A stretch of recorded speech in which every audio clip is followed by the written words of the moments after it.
Telhara police स्टेशनच्या कार्यक्षेत्रातील रौदळा आणि तेल्लारा शहरातील मानकर चौकामध्ये मोठ्या प्रमाणात जुगार अड्डा सुरू असल्याची माहिती विशेष पथकाचे प्रमुख मिलिंद कुमार बहाकर यांना मिळाली।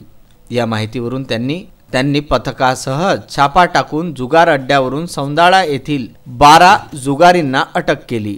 त्यानंतर तेल्लारा शहरातील मानकर चौक येथे दुसरा छापा टाकून या जुगार अड्ड्यावरून त्यांनी 5 जुगारांना अटक केली।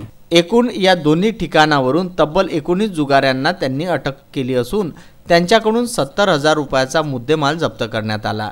त्यासोबत दुचाकी व काही मुद्देमाल पोलिसांनी हस्तगत केला आहे। या वर्ली मटका व्यवसायाचा मालक गजानन बापूराव सरोदे तसेच गजानन पाटील तळेगाव बाजार यांच्या विरुद्ध तेल्हारा पोलीस ठाण्यात विविध कलमान्वये गुन्हा दाखल करण्यात आला आहे। ही कारवाई जिल्हा पोलीस अधीक्षक अमोघ गावकर यांच्या विशेष पथकाचे प्रमुख मिलिंद कुमार बहाकर यांनी केली। मूर्तिजापूर येथून विदर्भ न्यूज करिता बाळासाहेब गणोरकर।